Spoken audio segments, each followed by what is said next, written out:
at some point, these ADs are going to learn we don't need to hire ex-NBA guys.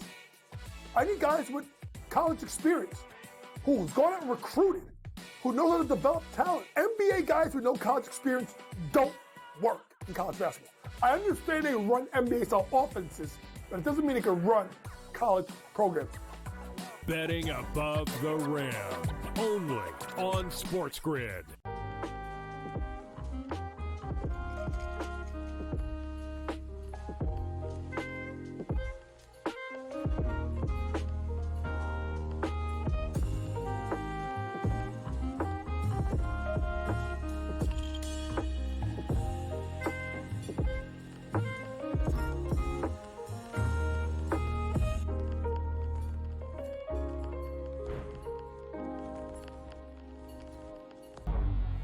Two guys that can do it all. Too much electricity this morning. This is a good time. We're having a lot of fun. I had to do a triple take. Ka-ching! Why? Because of parity. I didn't mean to offend. Yeah, it's not going to happen. Load management is a dirty word. Let him rip. You know what? Circumstances provide the results. What? How do you do this once? Oh, Donnie, you've got such a good show there. A network that is booming. The Early Line, only on SportsGrid. In a short format tournament like this, like the Olympics, now this is even smaller, only 4 teams. Who's got the best goaltending? Over, you're talking 3 round robin games and then a knockout with 4 teams. So you're playing 5 games. I'm not sold yet, Mike, on the USA stuff, on the merch, but I think I'm sold on the USA at least being in the final. Only on SportsGrid.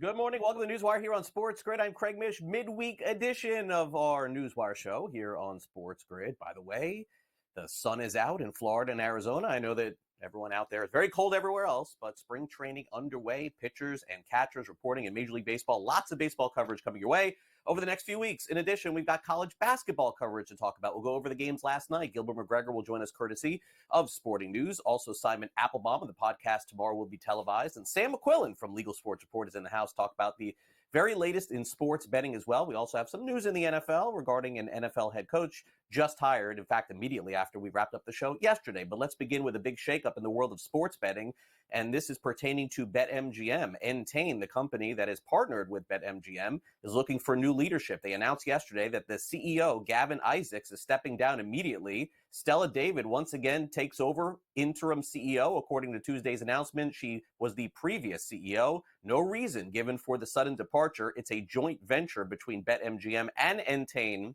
and the market certainly reacted to this, down 11.1 points in London. Also, news in the National Football League. There's a new head coach that you may be familiar with in the New Orleans Saints. Kellen Moore, the offensive guru behind a lot of the things that happened with the Philadelphia Eagles this past season and previously the Dallas Cowboys. 36-year-old Kellen Moore, new head coach of the New Orleans Saints. It was made official yesterday. Philadelphia averaged 27.2 points in the regular season and, of course, crushed it in the postseason, 36.3 points. We'll see if he can get the offense going in the Big Easy. Toronto Raptors' Brandon Ingram has agreed to a new contract extension. It is 3 years, $120 million with the franchise. He was traded by New Orleans to the Raptors last week, gets to Toronto, gets a long-term extension as well, long play alongside Scotty Barnes, one of the up-and-coming stars in the NBA.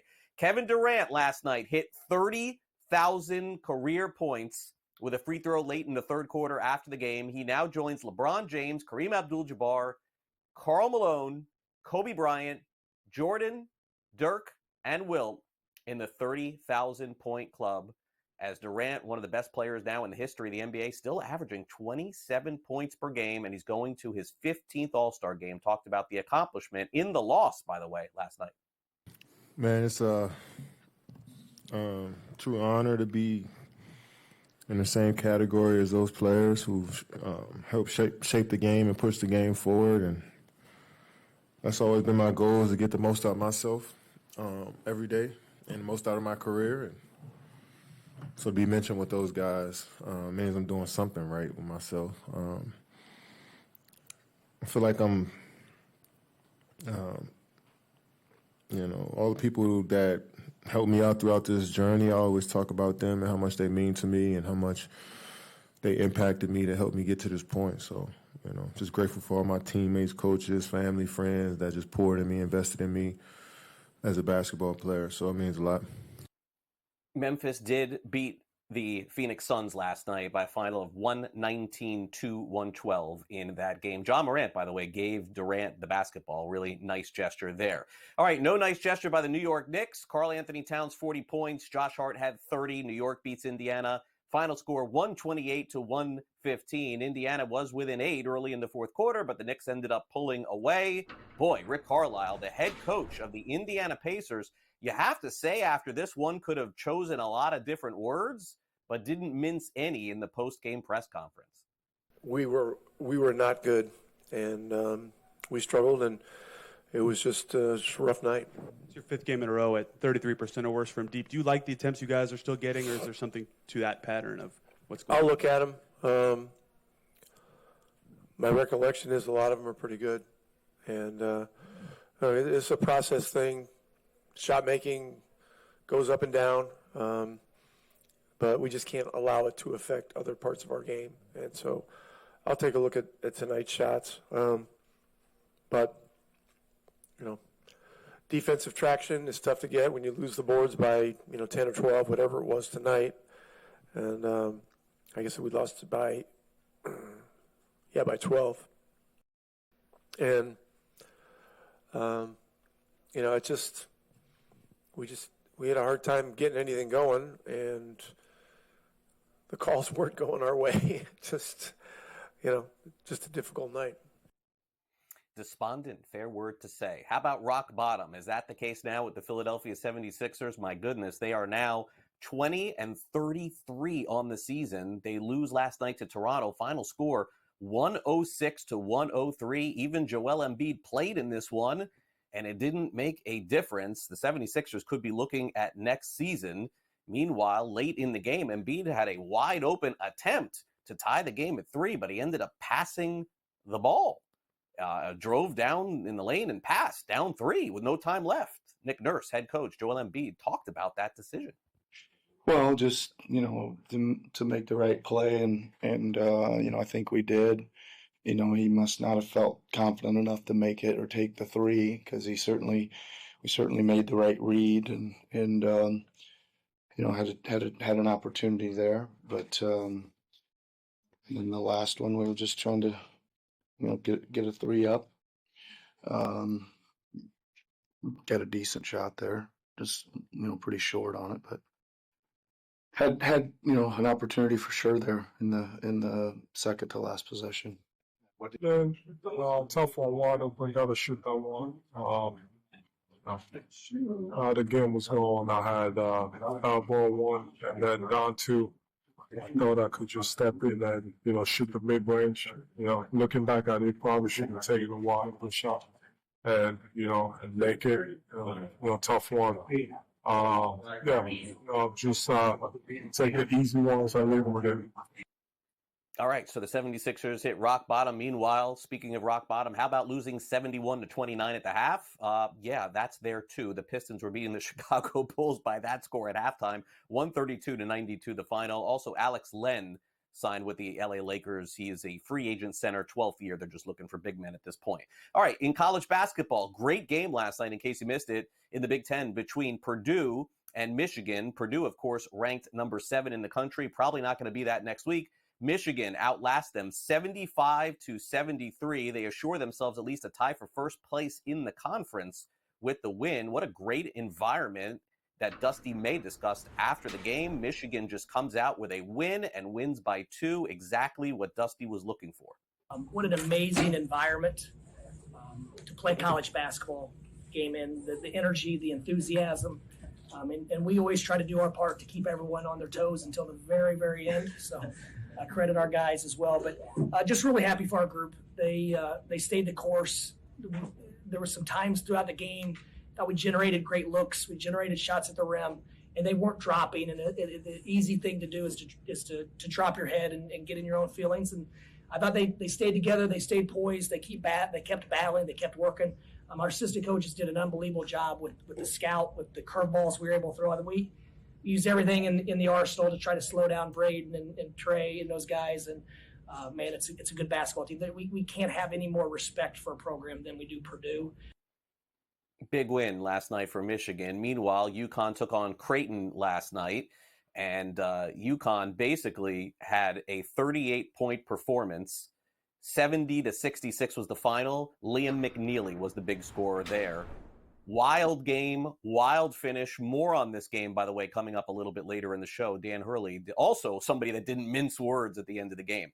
How about the hottest team in college basketball? Got to be the Florida Gators. Denzel Aberdeen had 20 points. Number 3, Florida beat Mississippi State, 81-68. Walter Clayton Jr. had 19 points. Gators set to make a big run, looks like, at the NCAA tournament, and Kentucky beat Tennessee 75-64 as well. Major League Baseball, as I mentioned, pitchers and catchers reporting in Arizona and Florida. One of them, Clayton Kershaw, to the Dodgers camp in Arizona, although he still remains unsigned. Reds signed reliever Scott Barlow and Josh Stalmont. White Sox late yesterday signed Michael A. Taylor to a 1-year deal.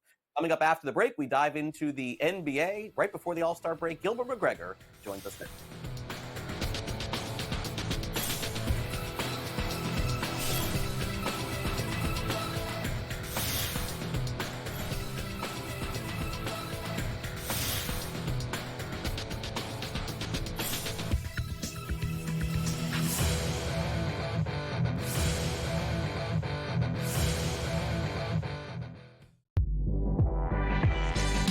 At some point, these ADs are going to learn we don't need to hire ex-NBA guys.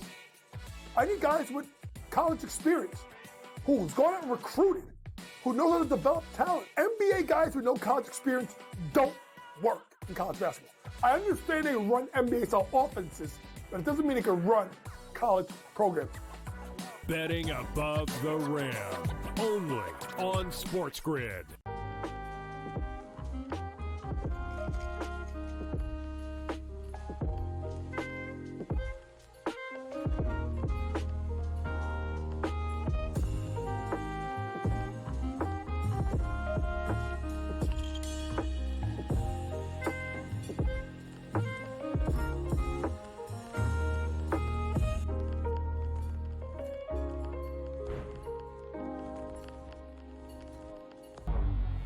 Two guys that can do it all. Too much electricity this morning. This is a good time. We're having a lot of fun. I had to do a triple take. Ka-ching! Why? Because of parity. I didn't mean to offend. Yeah, it's not going to happen. Load management is a dirty word. Let him rip. You know what? Circumstances provide the results. What? How do you do this once? Oh, Donnie, you've got such a good show there. A network that is booming. The Early Line, only on SportsGrid. In a short format tournament like this, like the Olympics, now this is even smaller, only 4 teams, who's got the best goaltending? Over, you're talking 3 round-robin games and then a knockout with 4 teams. So you're playing 5 games. I'm not sold yet, Mike, on the USA stuff, on the merch, but I think I'm sold on the USA at least being in the final. Only on SportsGrid.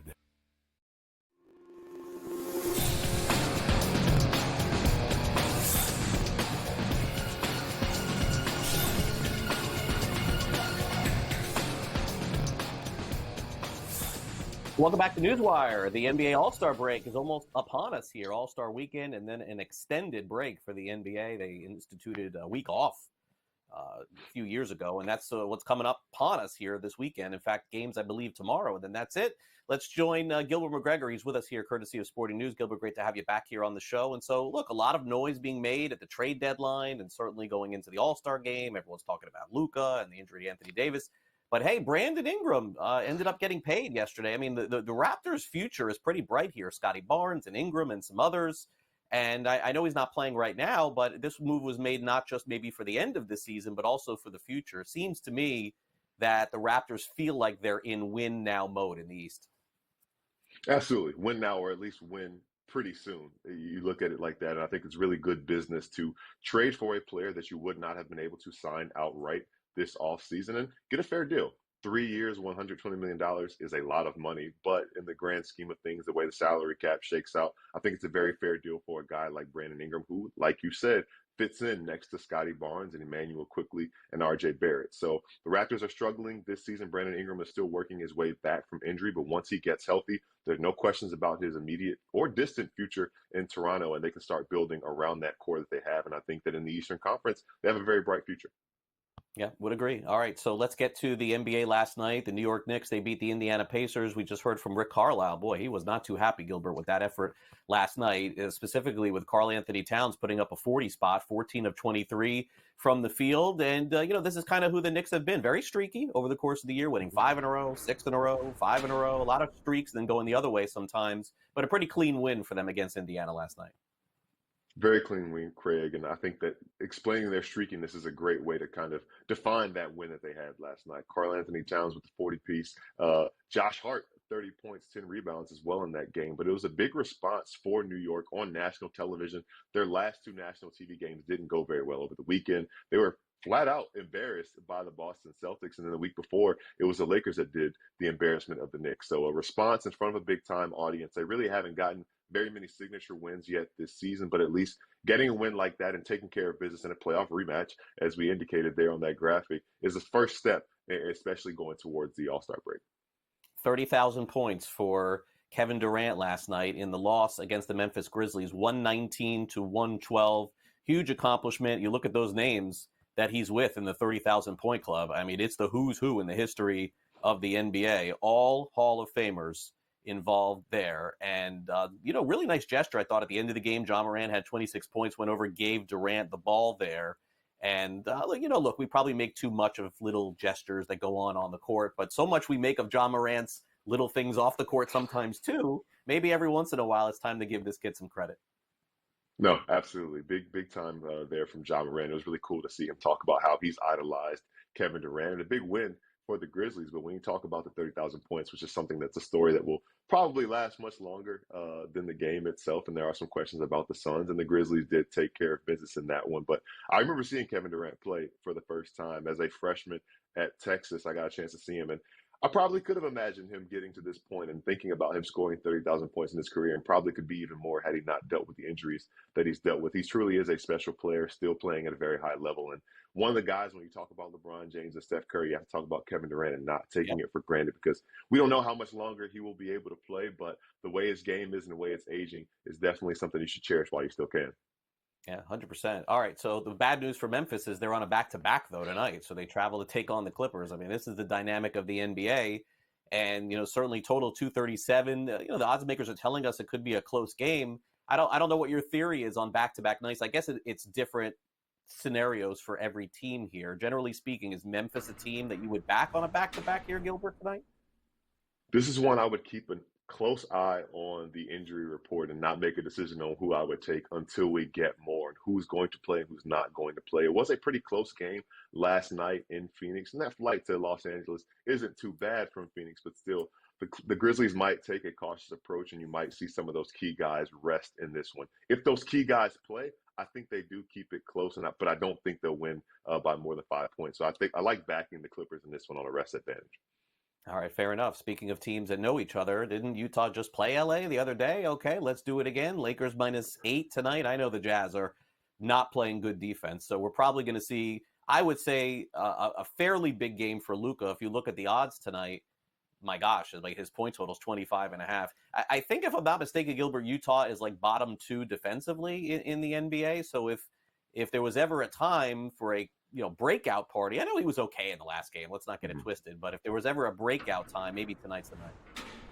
Absolutely, and I think there's no better way, and all respect due to the Jazz. They have some talented players on that roster, but this is a team that isn't winning very much. And to ease a player like Luka Doncic in 2 games against the Jazz is probably the perfect scenario and situation to do so. We talk about the Jazz's defense, and they've struggled a lot with prolific guards this season, from C.J. McCollum to Shai Gilgeous-Alexander. They both had really big games. So if Luka Doncic, who is currently questionable for tonight's game, is indeed in the lineup, it could be another game where he takes another step towards getting back to that form. You could tell there was a little rust there that he needs to shake off, and they're going to take a cautious approach because they're not worried about how he's performing in February and late February. They want to get him to 100% in April, and they hope May and potentially beyond as well. I do think LeBron James is probable for this game. He also had a very solid performance. So, again, that's another one. Keep a close eye. If Luka Doncic does not play, I think we could see some big nights from LeBron James and Austin Reeves as passers and scorers in this game, just the way that Utah's defense is. But on the Utah side,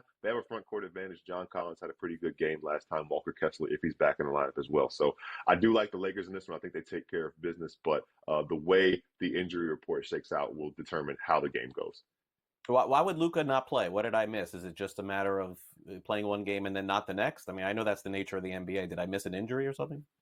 It's just the same calf. I think they're just trying to be really, really careful with it. I know he missed two months of action with that calf, and I think he's listed as questionable with reconditioning and things like that. So I would expect him to be full go maybe towards the end of the month, but also wouldn't be surprised if he does play tonight. All right, last thing, I saw Anthony Davis out of the All-Star game. Trae Young, right? Did he replace him? I think that was the right call, correct? Yeah, we got Trae Young replacing Giannis, and we got Kyrie Irving replacing Anthony Davis. So I think no arguments for me on both of those guards. They're both having an all-star season. So I would like to see Domantas Sabonis maybe, but I'm not going to complain about Kyrie Irving. All right, no complaining from Gilbert. That's good news here on the show. All right, Gilbert, have a great rest of your week. We'll catch up again after the NBA All-Star break. Thanks again. Sounds good. All right, we'll be right back. Don't go away.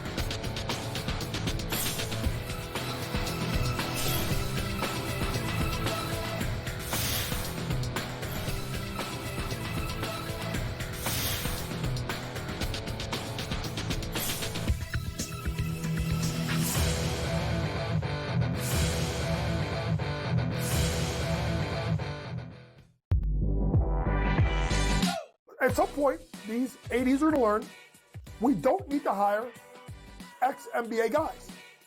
I need guys with college experience, who's gone out and recruited, who knows how to develop talent. NBA guys with no college experience don't work in college basketball. I understand they run NBA-style offenses, but it doesn't mean they can run college programs. Betting above the rim, only on SportsGrid.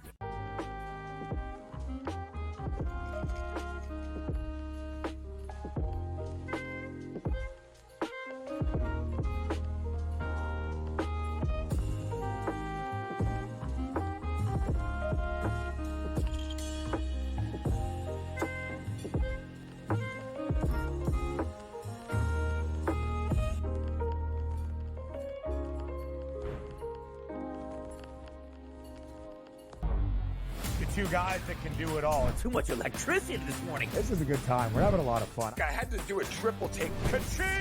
Why? Because of parity. I didn't mean to offend. Yeah, it's not going to happen. Load management is a dirty word. Let him rip. You know what? Circumstances provide the results. What? How do you do this once? Oh, Donnie, you've got such a good show there. A network that is booming. The Early Line, only on SportsGrid. In a short format tournament like this, like the Olympics, now this is even smaller, only 4 teams, who's got the best goaltending? You're talking 3 round robin games and then a knockout with 4 teams. So you're playing 5 games. I'm not sold yet, Mike, on the USA stuff, on the merch, but I think I'm sold on the USA at least being in the final. Only on SportsGrid.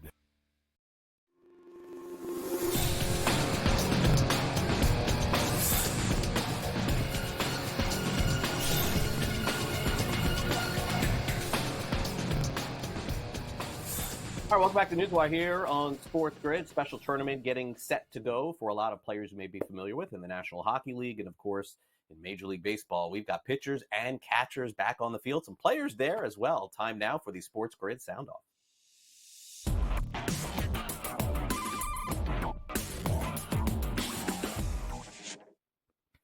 Truly always something to wager on. That's why we have this show here from 11 a.m. to 12 p.m. Eastern and why SportsGrid's on 24 hours a day.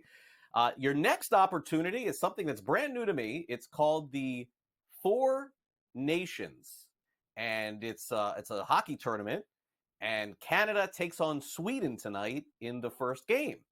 And it should be a fun one, needless to say. It is something that if you go on FanDuel and DraftKings, they do have odds for it there. So, given the fact that you can bet on it, we thought we would bring in Joe Madden for a preview of what we can expect in the first game of Four Nations. Here's Joe.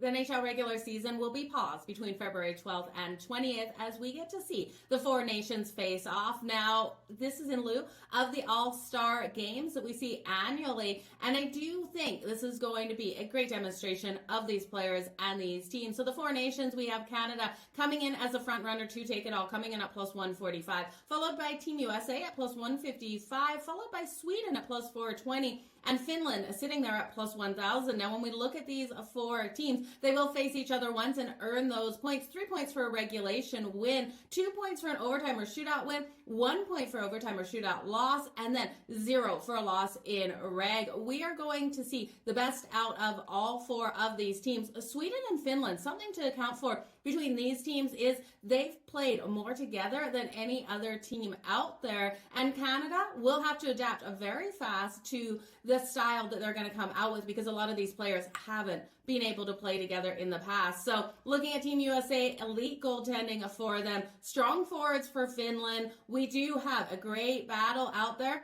Who will come out on top? Well, my bet is Sweden at plus 420.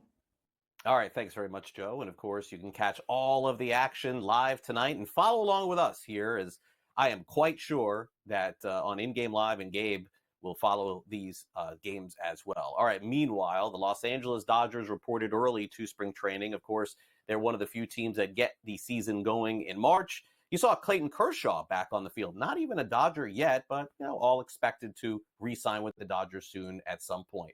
Also, some position players showed up, which isn't all that rare, especially for some of the better teams. In this case, it is Mookie Betts, who says that even though it's early in February, he's getting ready to go. Yeah, I mean, it's hard to do it once, so I think just we can't keep thinking about being champions again. We haven't played game one, so we have to take care of spring training, and then when game one comes, but we can't keep talking about the World Series again. You had a front row seat to what Shohei did as an MVP last year. Is there a sense of intrigue, excitement about seeing him pitch? No. I mean, not for me. I mean, I know he's going to go and be Shohei, but I got a job to take care of, and it's going to be hard for me. So I can't really put a whole lot of brain energy into what other people are doing. I have to take care of myself. The single season wins record of 116, has that crossed your mind at all? I don't care about that at all. Like I said, we hadn't played game one, man. We had to take care of game one, and we cannot keep talking about the World Series because we haven't started. Yeah, I think right now the Dodgers going to be just fine no matter when they start or when they finish. Most talented roster in all of Major League Baseball. All right, real quick, Aaron Boone also talked to spring training. He's getting ready to go too. The Dodgers spent a good portion of their offseason talking trash about just how clean this team is. Did you take any of that personally? Do you think any of the guys took that personally? Probably a little bit. I mean, don't like hearing that, you hope.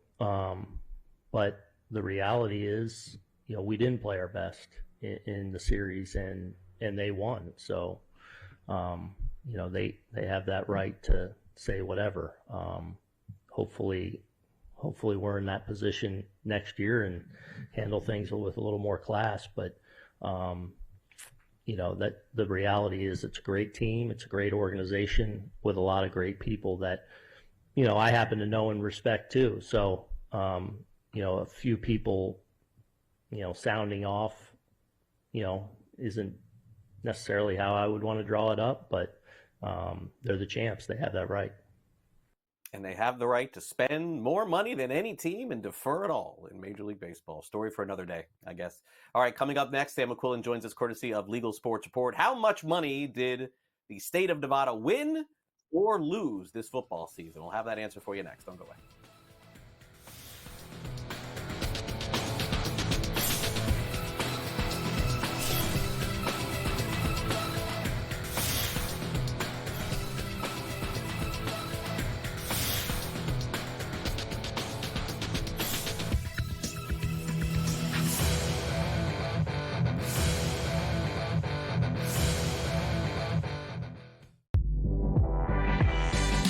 At some point, these ADs are going to learn we don't need to hire ex-NBA guys. I need guys with college experience who's gone out and recruited, who knows how to develop talent. NBA guys with no college experience don't work in college basketball. I understand they run NBA-style offenses, but it doesn't mean they can run college programs. Betting above the rim, only on SportsGrid.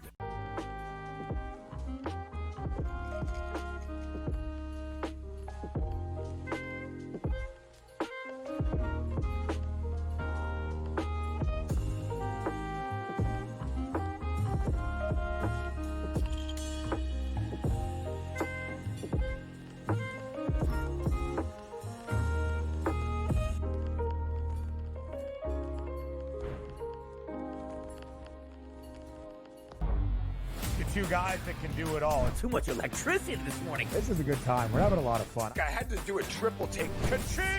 Why? Because of parity. I didn't mean to offend. Yeah, it's not going to happen. Load management is a dirty word. Let him rip. You know what? Circumstances provide the results. What? How do you do this one? Oh, Donnie, you've got such a good show there. A network that is booming. The Early Line, only on SportsGrid. In a short format tournament like this, like the Olympics, now this is even smaller, only 4 teams, who's got the best goaltending? Over, you're talking 3 round robin games and then a knockout with 4 teams. So you're playing 5 games. I'm not sold yet, Mike, on the USA stuff, on the merch, but I think I'm sold on the USA at least being in the final. Only on SportsGrid.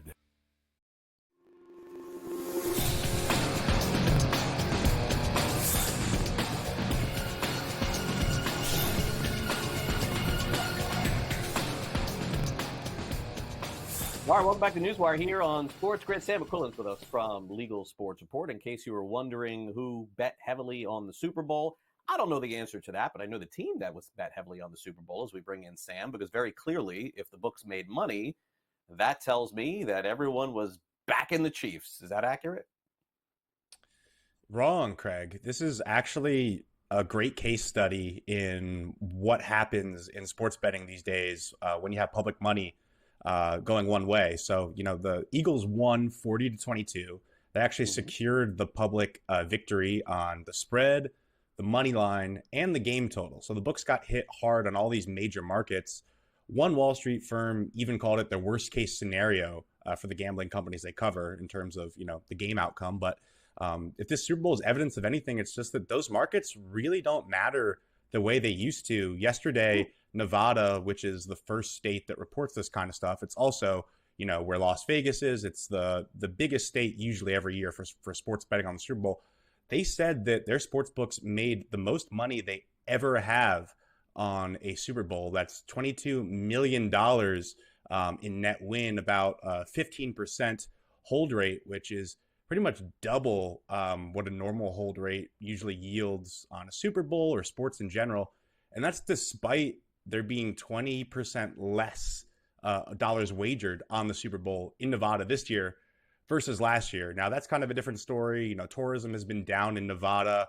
Doesn't have as much to do with the whole online betting picture, but some sports books are calling it their best Super Bowl ever, which again is just staggering considering how they got hit so hard on these major markets. BetMGM came out and said that it was their best single game result, citing Saquon Barkley and Travis Kelce's performances.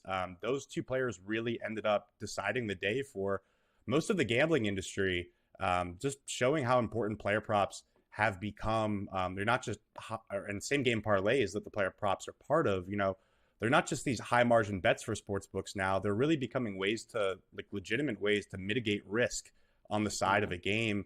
At Caesars, there were more bets on Saquon to score a touchdown than there were on the money line or the spread combined for both teams. He's had a great postseason, or had a great postseason, averaged, I think, 160 yards per game, over a touchdown. But then the Super Bowl, he really didn't do much. The Chiefs shut him down.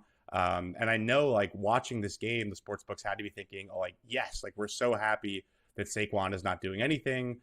We don't even care about the game result. And then obviously Travis Kelce, had quite a dud as well. So it really just goes to show you the power of player props and the power of same game parlays and how it's changed so much. This is kind of the first year where Wall Street's assuming that they got hit hard, but the sports books are coming out and saying, no, this was actually a great day because of all, the little stories within the game, the players and their performances. So we'll get more reporting on, the Super Bowl outcome for the books as sports books talk about their earnings this month, as well as when the states come out and talk about how much money they actually made. I would expect, this is obviously going to be one of the most bet games of the year. So really interesting here how it's developed so far. We'll keep watching and reporting on it at LSR. Okay. A surprise for me to see that, but it just goes to show how many people are betting on these parlays, and everything else just sort of offsets any kind of losses that they would take, especially in a one-game scenario.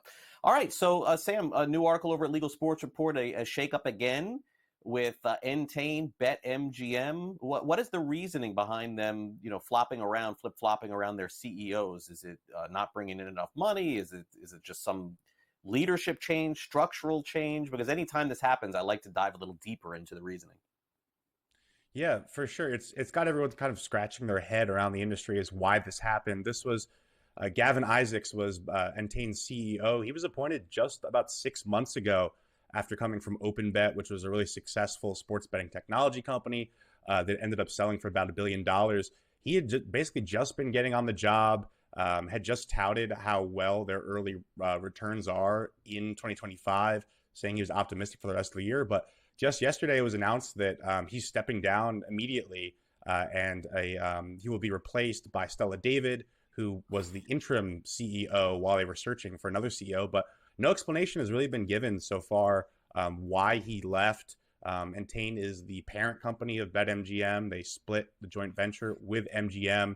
If you go on his LinkedIn, it just says taking a break. So it's really interesting when you talk about, they have earnings coming up, and he had just been on the record saying that he thinks the company is doing really well. So we're still searching for answers as to why he left. Maybe he did just need a break. We'll see how the company pivots. Their stock price took a pretty hefty hit from this unexpected news. Again, happening right before earnings isn't a great look. It fell about 11% in London yesterday, which is a huge hit for a really major gambling company. But BetMGM had been doing well as of late. Their iGaming revenue is up about 13% on the year. Sports betting revenue is up about 4%. A lot of that was thanks to investments that were made under Isaacs. They bought Angstrom Sports last year, the sports betting technology company, and made a real priority of integrating those capabilities with their offerings on their sports book. They had increased activity on parlays with the MLB, the NFL. Everything was kind of looking up after they announced that we kind of need to make this pivot and focus on our American products more, make them more tailored to U.S. bettors. So we'll see what Stella David says in a few weeks when they hold their earnings call. I'm sure there'll be a lot more questions. Maybe we'll get some more answers. But yeah, really interesting, sudden move. You have to wonder why a guy just appointed would leave at the start of the new year. Yeah, well, the story is brand new, so we don't know yet. We'll hopefully get some more answers. We can read about that story over at LegalSportsReport.com. Okay, should be no surprise that one of the senators in New York, Joe Adabo, wants to get this online gambling going, online casino wagering going. It's available in some states, others not. There's a lot of hesitancy, though, behind this, Sam, and it seems to me that no matter how hard anybody pushes, they're going to take a very close look as to what the responsible gaming aspects of this, what it would be before they get it legalized. Yeah, we've talked a bit on this show recently about some positive momentum in a few states like Maryland. Obviously, a couple of states have online casino already, but it's really kind of been an uphill battle for these sports books to get done. This is, again, iGaming, online blackjack, the stuff that really makes the money for these gambling companies. It's kind of all about getting everyone used to sports betting, accustomed to sports betting, and then introduce online casino to them. But in New York, it's really been a tough go. Like you mentioned, Adabo introduces a bill every year. He's had trouble getting support in the legislature. He's expected to introduce a bill, or actually just introduced a bill again this year, which would address it. But the newly appointed chair of the New York Assembly of Racing and Wagering came out this week, did an interview saying that she just doesn't think the state is ready for that. Now, whether that means that she doesn't think she can get all the lawmakers on board, whether she personally doesn't think that it's time to do online casino and we still need to move in a direction as a society. She didn't get into all that, but she said basically it's not looking great this year, and that the priorities for her and the legislature, if they do anything with gaming, are going to be on creating more responsible gaming protections around online sports betting, which they've already had for a few years. She said no company has approached her yet about the 51% sports betting tax rate, which obviously has been very controversial in the state. So it's not looking great for online casino in New York. Again, this is a huge state that the sports books would love to have, and they certainly would love to have online casino under a much lower tax rate than sports betting, which we've seen them complain about over and over again. But it's not looking great for the legislature. We'll have to see if anything shakes out. Again, it's very early, but the fact that the newly appointed head of the Racing and Gaming Commission basically dismissed it through cold water on it, says maybe try your luck in other states' sports books, or maybe pack it up and try again next year. Yeah. Do you think, Sam, that in order to get that going, that they would accept the 51% tax rate, or is that going to be a sticking point as well? I guess the sports books sort of have to decide as to whether or not they would rather have it than not have it at all if it was less. Yeah, there might be something they're willing to concede again, but they don't come from a lot of power here at the negotiating table. They're kind of hands tied, waiting on the lawmakers. Yeah, makes sense. All right, Sam, great stuff as always. Thanks again for coming on. Yeah, thanks, Craig.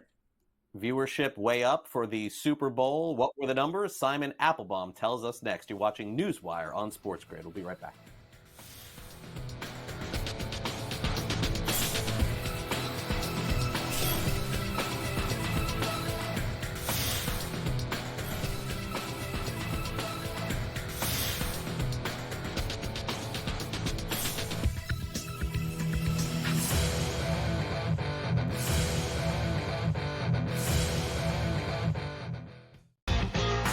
Slow play drum beat grows louder and louder every week, to the point now that they're making overt references to it on the broadcast. So there's plenty of other guys that have to get faster. Tom definitely is more deliberate in his conversations, always has been since he's been on tour. I just think about Joe Scavern, when those two started working together, how their conversations always seem to just keep on going and going. The Smiley Show, only on SportsGrid. At some point, these ADs are to learn we don't need to hire ex-NBA guys. I need guys with college experience, who's gone out and recruited, who knows how to develop talent. NBA guys with no college experience don't work in college basketball. I understand they run NBA-style offenses, but it doesn't mean they can run college programs. Betting above the rim, only on SportsGrid. In a short format tournament like this, like the Olympics, now this is even smaller, only 4 teams, who's got the best goaltending? You're talking 3 round robin games and then a knockout with 4 teams. So you're playing 5 games. I'm not sold yet, Mike, on the USA stuff, on the merch, but I think I'm sold on the USA at least being in the final. Only on SportsGrid. Patino himself, in a clip that we just played, said basically the stats are not backing up the team's wins. St. John's is offensive glass. That's where a lot of opportunities for St. John's came from. St. John's does not shoot the basketball well. It might even be fair to say they shoot it poorly. They were 3 of 16 from deep last night, but it doesn't seem to matter to them. NewsWire, only on SportsGrid.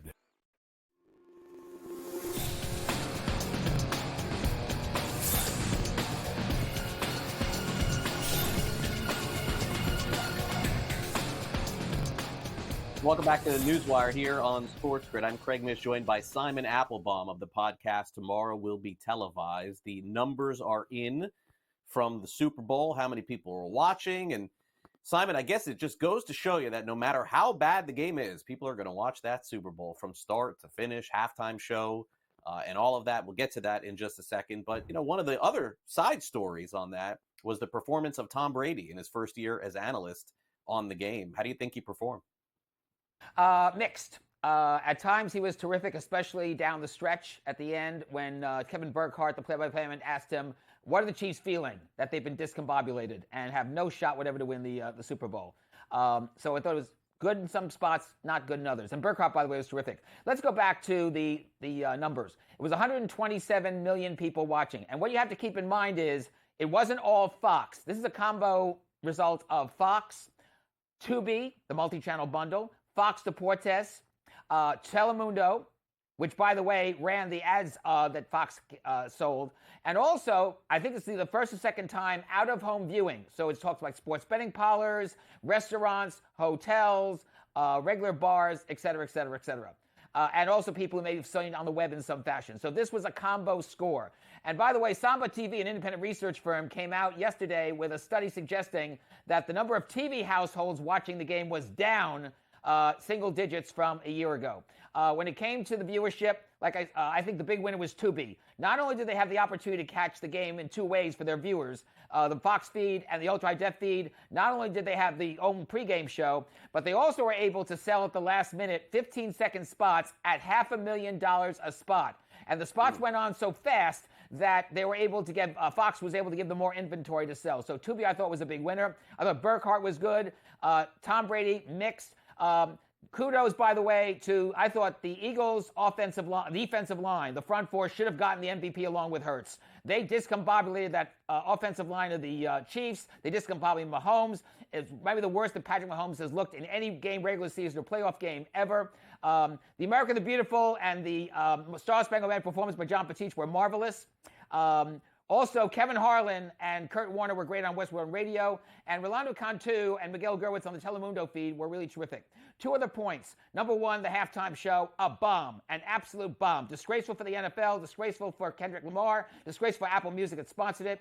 And secondly, when it came to the commercials, maybe the worst set of commercials ever in the history of the Super Bowl. The TV advertising industry should be stunned and should be embarrassed by what they did, whether it was the Pringles ad, the Budweiser ad with the lone Clydesdale rolling with his nose, a keg into a sports bar, the Dunkin' Donuts ad, and there was one ad that I thought could have been really good, the ad from Rocket Mortgage to Take Me Home Country Roads, where they were supposed to go from the ad to a live shot of people singing it. Fox blew it. Rather than do a shot of, let's say, dissolve from the film ad to one person singing it and pull the camera back, see other people sing it, they did this whole pan scan from side to side of the stadium, and it didn't work, which is a shame because I thought it was a great idea to do a film ad for Rocket Mortgage with Take Me Home Country Roads and then have the people in the stadium sing it.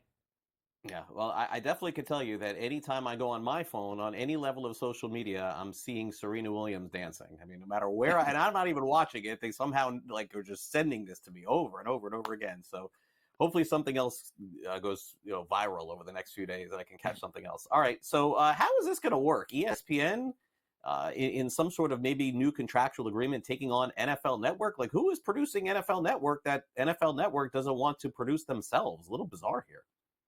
It is, and there's a big thing behind this. It's flagship. It is the mega content service that ESPN wants to launch this fall that would probably include ESPN+. We are 3 months away from ESPN's parent Walt Disney addressing advertising the press for what's called the Upfront event here in New York. And I have a hunch that they want to get flagship announced at that event, which I believe is going to be Tuesday of the Upfront week at the Jacob Javits Center. So that's why there's this talk now that ESPN is resuming negotiations to get the owners of NFL Network and NFL Red Zone, which, of course, is NFL Media. If they do get NFL Network, don't forget that they have their studios now in Los Angeles. ESPN has studios in LA, so they would move to their whole sports center staff, et cetera, to the new, bigger facility. They also get Good Morning Football. They also get some of the coverage that NFL Network gets as well. The thing, though, is it's not a done deal because, remember, NFL Network is a cable and satellite network. NFL Red Zone is a cable or satellite feed. So they may have some issues with cable operators or DirecTV or Dish saying, hey, before you get this service, make sure that you don't hike our subscriber fees, though we pass them along to consumers. So this is not a done deal yet. However, you're going to see, I think, more projects being negotiated. Last week, ESPN Plus made a deal to get Major League Rugby, which is a pro league on the rise, 12 teams. I think you're going to, and by the way, some of the games will be on ESPN2 starting this spring and summer. So I think you're going to see more efforts by ESPN to make flagship off the bat when it launches this fall as mega content and as great for fans as possible. Yeah. All right. So, I mean, look, if they can get that going, then certainly I think a lot of people will watch. It'll be a success. But I'm not sure what ESPN is doing here, taking over rugby on ESPN Plus. I know here in the United States, Simon, not very popular, but I'm sure that overseas, that's probably the reason behind the streaming. Absolutely. And by the way, rugby is starting to work. Major League Rugby is doing well. 12 teams. There's a possibility of a women's pro rugby league coming up. You have CNBC running Six Nations rugby without a lot of publicity, which is a shame because those games involving France and England, Wales, Ireland are terrific games. Rugby can be a popular sport in the United States, but you have to publicize it more. You have to explain the game more. It's nonstop. It's really terrific. And even when the time runs out in either halves, if one team has the ball and is behind, they can still score and win. All right, Live Golf, Simon, are we hitting the end of the line here? If you're not going to succeed with a television contract in sports, you can't go on. Can Live survive? It may not if what happened over this past weekend with Fox and how they did with their first event continues for the rest of Liv's schedule in 2025. This was an absolutely bad move by Fox to start off with a Super Bowl weekend event. The FS1, FS2 carried the coverage starting on Friday. I understand the Friday coverage had maybe like 100,000 viewers, not more. And why Fox did not, by the way, present the final hours of Sunday's match on the Super Bowl Sunday, let's say from noon to 3 p.m., then start the pregame show at 3 p.m. with the Brett Baer interview with President Trump is beyond me. But bad move by Fox in terms of how they showcase the first of golf. QB Brown? Great remember by ESPN, by the way, to showcase him in his final game this past weekend. And great with Mike Tirico, by the way, coming in.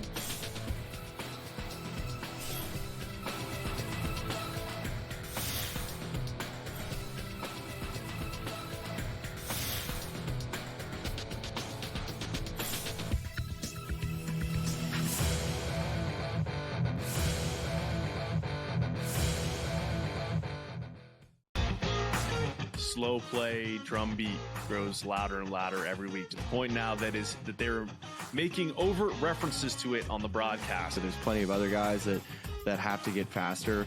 Tom definitely is more deliberate in his conversations, always has been since he's been on tour. I just think about Joe Scover when those two started working together, how their conversations always seem to just keep on going and going. The Smiley Show, only on SportsGrid.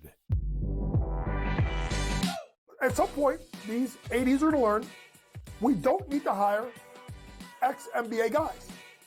I need guys with college experience who's gone out and recruited, who know how to develop talent. NBA guys with no college experience don't work in college basketball. I understand they run NBA-style offenses, but it doesn't mean they can run college programs. Betting above the rim, only on SportsGrid.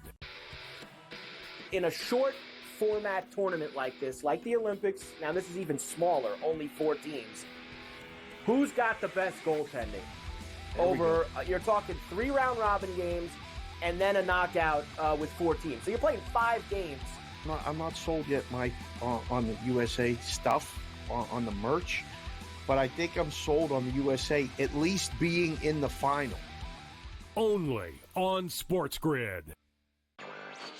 Patino himself, in a clip that we just played, said basically the stats are not backing up the team's wins. St. John's offensive glass. That's where a lot of opportunities for St. John's came from. St. John's does not shoot the basketball well. It might even be fair to say they shoot it poorly. They were 3 of 16 from deep last night. But it doesn't seem to matter to them. NewsWire. Only on SportsGrid.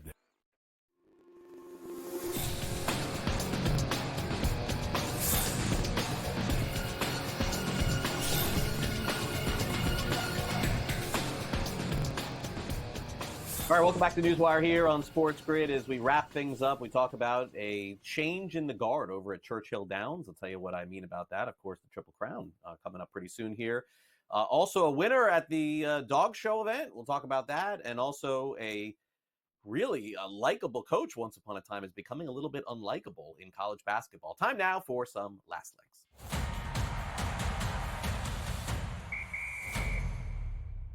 It is the most historic horse racing track in the world, Churchill Downs in Kentucky, making the announcement, get this, folks, that they are no longer going to be taking sports bets in Kentucky at Churchill Downs.